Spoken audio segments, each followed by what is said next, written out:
Madame, Monsieur, bonsoir. Bienvenue au journal. C'est sur Equinox Télévision. C'est une édition bilingue. Jonathan Babila, good evening.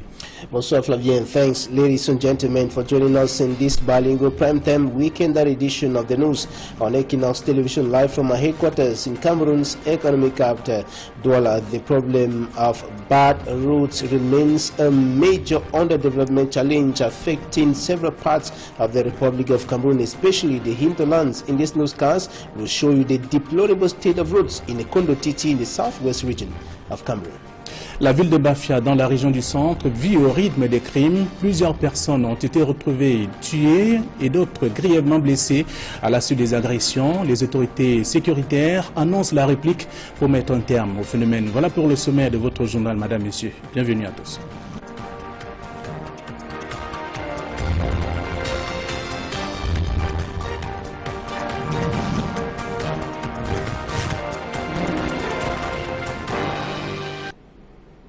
Une fois encore, bonsoir et bienvenue au journal. C'est donc une édition bilingue. Nous ouvrons par cette information à 2 mois, donc après 2 mois de garde à vue administrative à la prison de Kodengui à Yaoundé. Les acteurs du secteur informel interpellés durant les manifestations liées aux revendications donc du remboursement de 4 milliards de francs CFA, une somme, un montant présumé détourné dans le cadre d'un programme d'appui au secteur informel, dénoncent bien entendu une détention illégale et arbitraire au lendemain de leur libération. Élisée Boba et Marcelin Ganso pour plus de précisions. Yimga Moussa et Théodore Eluna souffrent un bol d'air dans un des jardins de l'une des 7 collines de Yaoundé. Ils viennent de passer 47 jours dans des conditions difficiles à la prison principale de Yaoundé. Leur crime est d'avoir fait un sitting à la primature le 15 novembre 2017 pour revendiquer leurs droits. Et c'était aussi pacifique, sans casse ni violence. Mais pour finir, on se retrouve seulement que quand la police nous interpelle pour les mobiles de notre sitting avec le commissaire des renseignements généraux du Mfundi et le préfet, et ils savent comment ça s'est tissé. On est parti du commissariat du 1er arrondissement à la prison principale, comme étant des malpropres, comme étant des Camerounais sans droit. Libérés dans la nuit du 2 janvier, les 2 camarades d'infortune n'ont pas vécu les dernières heures de 2017, encore moins les premières de l'année nouvelle. Qui plus est, Yimga Moussa traîne les complications d'une maladie qu'il aurait pu soigner entre-temps s'il n'était pas tombé dans le piège d'une garde à vue administrative qui a joué les prolongations sur instruction du préfet du Fundi. J'ai demandé, n'est-ce pas, au régisseur de dire au préfet qui a signé la garde à vue administrative qu'on me conduit sur mon médecin parce que devait suivre une opération. Et ils ont refusé. Donc, en quelque sorte, c'était même presque la mort. Vous voyez, à l'heure actuelle, je suis en train de me battre pour voir comment faire pour trouver un peu de moyens pour qu'on puisse faire l'opération. Malgré leur incarcération, ces porte-paroles des acteurs du secteur informel n'entendent pas lâcher prise tant que les 4 milliards escroqués par le programme international de développement ne leur seront pas restitués. Je suis à ma 3e fois de faire la prison par rapport aux causes sociales. Et j'ai fait 21 fois les cellules, toujours pour ces causes-là. Ce n'est pas aujourd'hui que je vais arrêter, c'est plutôt ils sont en train de me renforcer. Quand vous acceptez de mourir pour une cause juste, il faut aller jusqu'au bout. C'est un programme qui visait à financer les projets des opérateurs du secteur informel. Comme quoi, selon votre projet, vous devez déposer les 10%. Par exemple, vous avez un projet de 5 millions, vous déposez 500 000 francs qui représentent votre apport personnel.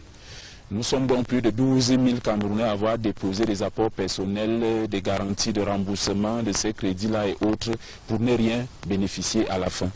Pour finir, on a compris que c'était juste une filouterie qui nous avait pris. Nous avons passé le temps à revendiquer cela parce que c'est l'État qui reste le garant. À partir du moment où on laisse un programme fonctionner avec le drapeau français sur 48 antennes, le drapeau camerounais, les préfets remettent les chèques sans provision et gouverneurs, nous avons revendiqué cela. En fait, c'est 12 000 victimes sur plus de 4 milliards de francs CFA. Yimga Moussa et Théodore Eluna essayent de récupérer quelques forces et de faire le plein d'énergie dans la perspective des prochains combats. Je vous l'annonçais en titre, la ville de Bafia vit au rythme des agressions et des crimes. On le constate d'ailleurs dans ce journal. D'ailleurs, les autorités sécuritaires de cette partie de la ville ont d'ailleurs décidé de changer le mode opératoire pour mettre un terme à l'insécurité grandissante. Emmanuel Job et Aïe Cyril, plus de précisions.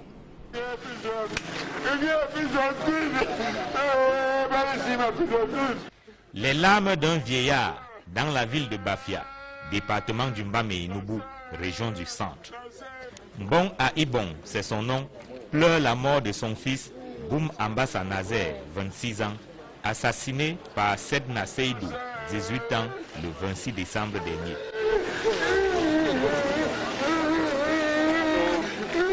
De sources policières, il s'agirait d'un crime passionnel perpétré par Sedna Seydou, qui disputait une même femme avec Boum Ambassa.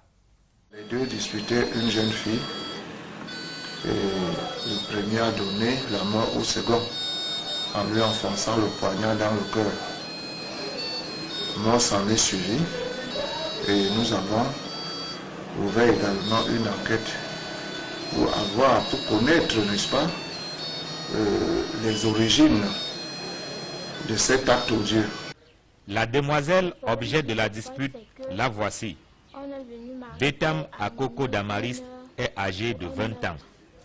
Interpellée par la police, elle nie son implication dans le meurtre de son petit ami. J'étais chez mon petit ami, il était 12 heures. On a causé de rien et de tout.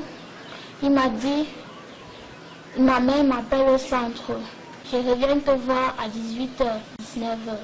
J'ai dit ok. Je suis rentrée à la maison. C'est là où ma tante m'appelle. Fernande, on te cherche. J'ai dit qu'il bada là.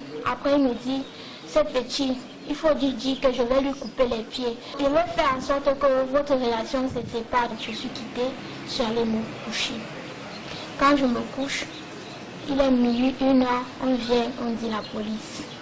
Et que la police, comment? Le commissaire était là avec ses gens. On m'a pris, on dit qu'il y a eu meurtre. C'est tout. Non, je n'étais jamais là. Je ne connais même pas ce qui s'est passé. C'est le deuxième meurtre en l'espace de 4 jours à Bafia. Le premier cas impliquait 2 commerçants du marché central de la ville. Le premier cas s'est passé au quartier Plateau, Bachia, où le nommé Mundong Soule, à l'aide d'un poignard, a assassiné Ndam Mamouda dans son domicile. La police n'avait pas encore bouclé les enquêtes pour ces 2 meurtres que Bafia s'est à nouveau retrouvé sous le choc. Dans le village Taro, précisément, le nommé Félix Amatang a été grièvement blessé par un individu qui a pris fuite par la suite. La ville de Bafia a donc vécu une fin d'année 2017 et un début d'année 2018 particulièrement meurtrier. Interpellés par la police, les premiers suspects de ces actes odieux ont été présentés à la population. Sur un tout autre plan à présent, notons que le gouvernement camerounais veut booster la production du poivre blanc de Penja. Nous sommes là dans le département du Mungo, région du littoral. Le ministère de l'économie vient d'apporter un appui financier, logistique et même technique aux producteurs qui parviennent tout de même à sortir 300 tonnes malgré les difficultés. Céline Djemba et Sylvestre Hippolyte Zangaou. C'est une véritable star sur le marché international. Le poivre blanc de Penja, dans le département du Mungo, est l'un des plus demandés par les consommateurs à travers le monde. Labellisé au Salon de l'agriculture de Paris en 2013, le poivre blanc de Penja est le premier produit d'Afrique subsaharienne ayant bénéficié d'une appellation d'origine et de qualité attribuée par l'Union européenne. Avec une production estimée à plus de 300 tonnes par an depuis 2015, le gouvernement camerounais, à travers le ministère de l'économie, de la planification et de l'aménagement du territoire, veut davantage booster cette production. C'est ainsi que le Minepac soutient le projet Agropole, qui consiste à apporter un appui financier, logistique et technique aux producteurs du poivre blanc de Penja. La forte demande qu'il y a sur le poivre, et notamment le poivre de Penja au sol unique, au climat unique, parce que le prix du poivre, au jour d'aujourd'hui, le poivre de Penja qui a été labellisé tourne autour de 20 000 francs le kilogramme.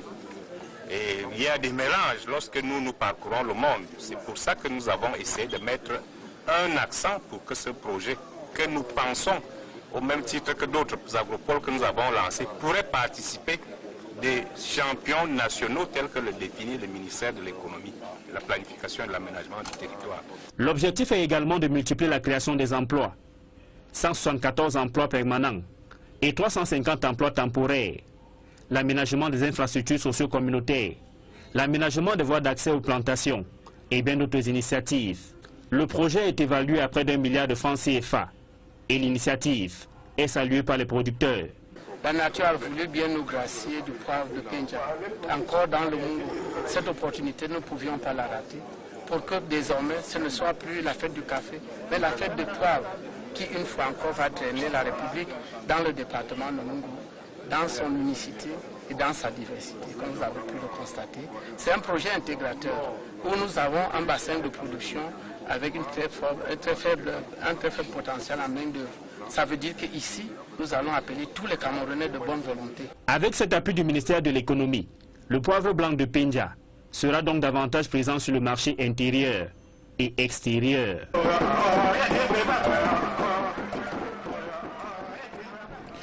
Faisons un tour dans la région de l'Est Cameroun pour dire que le préfet du département du Lomé-Dierem demande au maire de Berthois Premier de tout faire pour améliorer les conditions de vie des populations qui manquent de routes en bon état et d'eau potable. La recommandation a été faite lors de la tenue du conseil municipal de cette commune. C'était en présence de Benjamin Issa.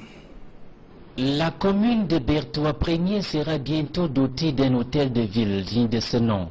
Les travaux de construction sont en cours, des moyens aussi disponibles.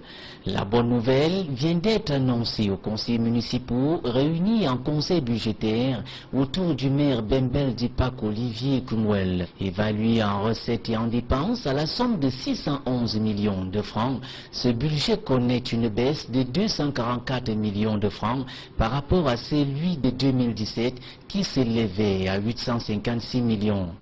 Nous avons mis une part active, une part principale dans les ressources propres. Pour réaliser ce budget en dehors des ressources qui pourront être issues de la décentralisation et des CAC ou alors de la dotation générale de fonctionnement due par la communauté urbaine, nous avons mis un accent sur les ressources propres à travers deux grands axes, notamment la mise en service du checkpoint qui pourra permettre de générer quelques revenus. En 2017, Berthois Premier s'est illustré par des réalisations concrètes, ce qui n'a pas laissé indifférent le préfet du Lomé-Dierem. Ça veut dire que le maire met de l'accent sur la génération de ressources propres. Mais également, nous nous réjouissons de ce que la commune se soit engagée dans la poursuite de l'amélioration du cadre et des conditions de vie des populations de nos cités. Yves Bertrand Aoufa Kalienou prescrit rigueur dans la gestion du budget dans le souci d'améliorer les conditions de vie des populations. Le budget a été voté pour que l'État continue et que le parti continue à gagner, quoi. Voilà. C'est un budget confiant. Nous, les conseillers, nous sommes aussi contents. Nous pensons que ce serait un nouvel élan pour la mairie de Berthois Premier. Je pense que les actes sont assez concrets déjà sur le terrain en ce moment. Et je pense que nous ferons encore mieux en l'an 2018 parce que nous ne sommes pas là. Quand nous ne sommes pas une espèce en voie de disparition, mais nous sommes une espèce en voie de renouvellement. Le sous-préfet des Kondo-Titi dans la région du Sud-Ouest invite ses populations à cultiver la paix et le vivre ensemble pour un Cameroun un et indivisible. À Boloa, Timothée, qui effectue le tour du propriétaire, a échangé avec ses populations. Je propose d'écouter à Boloa, au micro d'Equinox Télévision. Aujourd'hui, nous sommes en train de clôturer notre tournée de prise de contact à travers les différents villages de l'arrondissement. Prise de contact qui nous a amenés dans les trois grands clans de l'arrondissement que sont les clans Baron et Balondo. Nous avons également parcouru la portion maritime de notre arrondissement qui est peuplée à grande partie par des personnes de nationalité étrangère dont la principale activité est la pêche. cours de notre tournée de prise de contact, nous avons invité notre population à être des artisans de la paix, à cultiver le vivre ensemble et à avoir l'amour pour l'éducation des enfants. C'est pourquoi à chacun de nos états, notre credo a été le retour des enfants dans les établissements scolaires. Au cours du premier trimestre 2017-2018, premier trimestre de l'année scolaire, les cours ont été dispensés normalement, particulièrement dans la zone urbaine de la ville de Kondo-Titi. Nous avons également observé que l'école a fonctionné avec beaucoup de timidité dans les zones rurales. C'est sur ces explications du sous-préfet de Kondo-Titi que nous mettons en terme à cette première partie du journal bilingue. La seconde partie, c'est avec vous, Jonathan Babila. Right, Flavien, we begin right away in a Kondo-Titi locality in the southwest region of Cameroon. It is one of the many parts of the Republic of Cameroon affected by the problem of bad roads. Besides this problem, the problems of inadequate electricity supply and of course no potable water supply in that municipality. We have details with Magic and Gibraltar in the full report. Abonwa Timothy, the divisional officer for Kondo-Titi, was received as a savior at the Kondo-Titi town as he ended his Meet the People tour.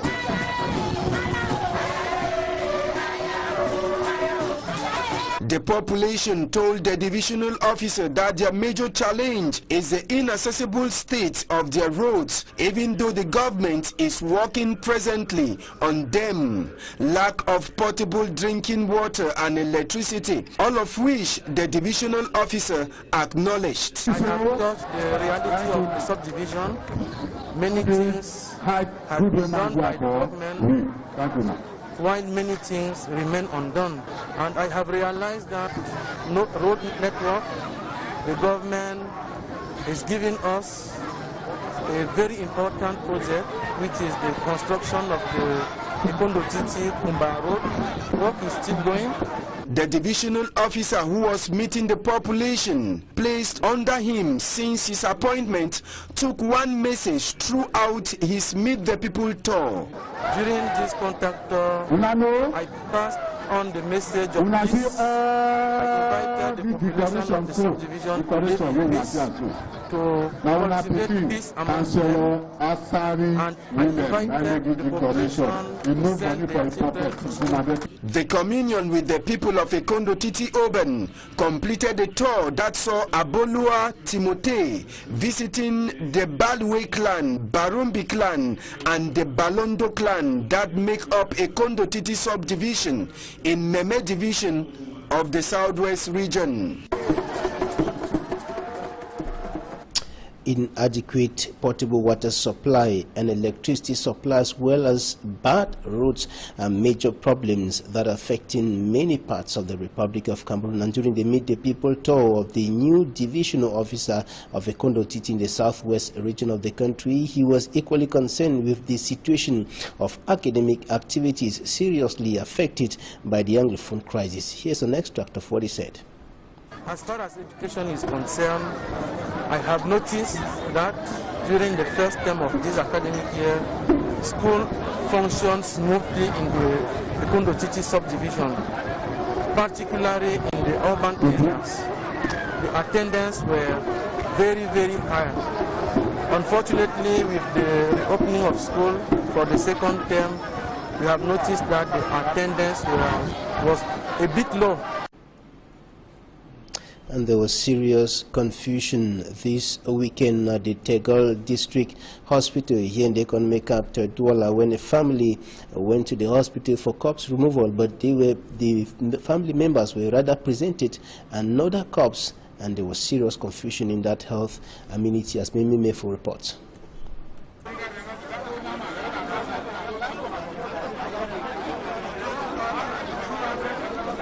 Another scandal hits a Douala-based mortuary. At the Tega District Hospital this Saturday were forces from different security units in the economic capital. The deployment was in a bid to calm an agitating family who came for corpse removal but represented someone else.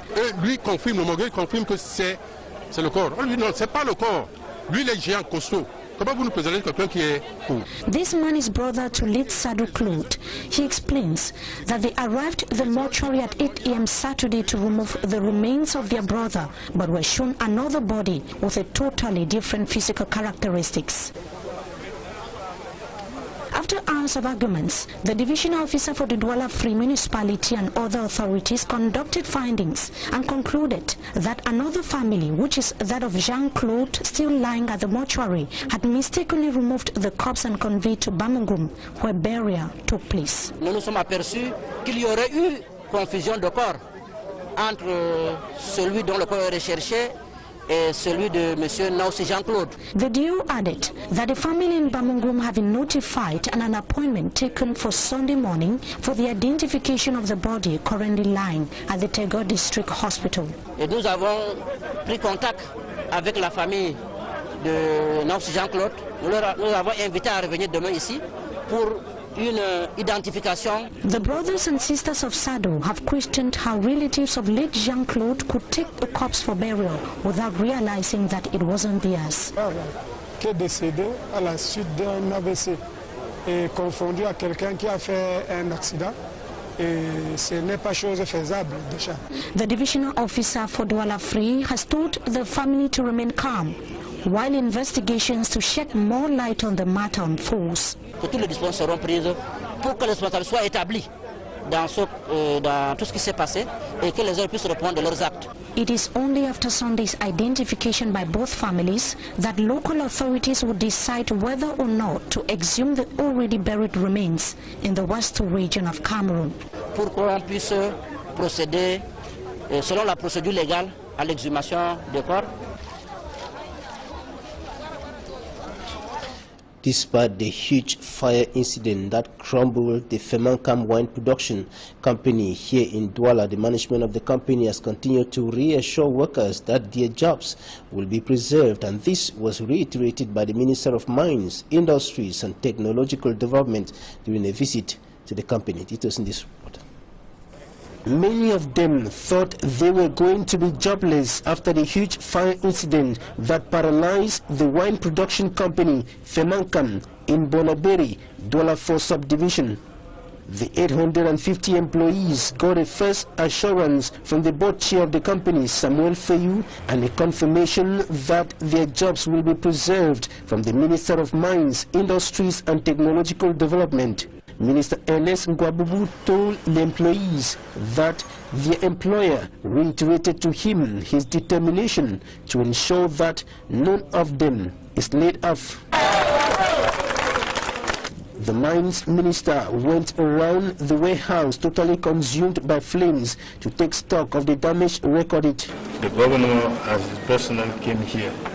We came to say to the general management and the personnel of Femancam that the government has understood what has been done here, and we will do our best. The government will do his best to help them. Raw materials, finished products and machines purchased for the extension of the company were all reduced into ashes.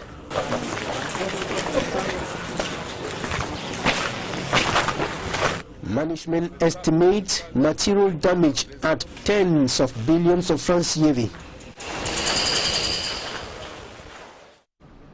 Cameroon's Prime Minister and Head of Government, Philemon Yang, gives an instruction offering the payment of 50 million francs CFA to Isidore Mojo, the man who conceived and produced many signature tunes and jingles of the national station of the Cameroon Radio Television. But the Director General of that company, Charles Ndongo, and the board chair, Issa Chiruma Bakari, who doubles as Minister of Communication, failed to execute that prime ministerial instruction. Correction and Isidore Mojo when protesting in front of the Ministry of Communication demanding for his dues, and he was rather arrested and detained at the Yaoundé Central Police Station number 1 and later transferred to a cell of the Central Administrative Court. After his release, he is due to appear before judges tomorrow to answer charges related to threat to public disorder. Mimi Mefo reports.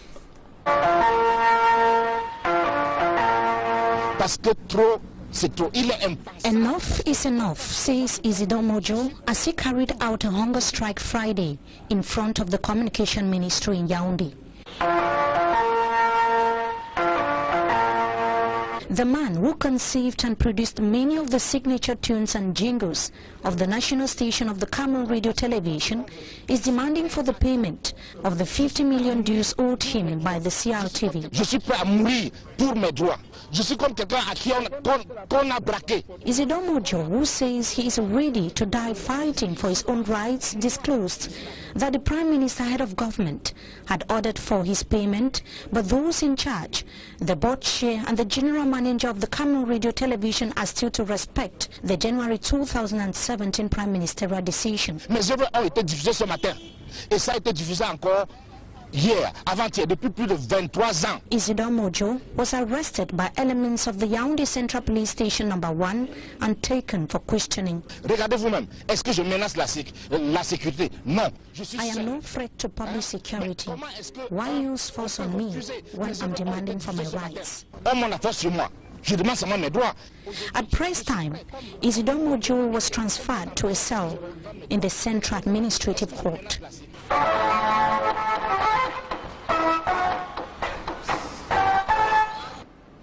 And this is where we draw the curtain on this bilingual weekend edition of the news on Equinox Television. Thanks for staying with us. Do have a nice time in the company of our programs. Goodbye. Good night, Fabien.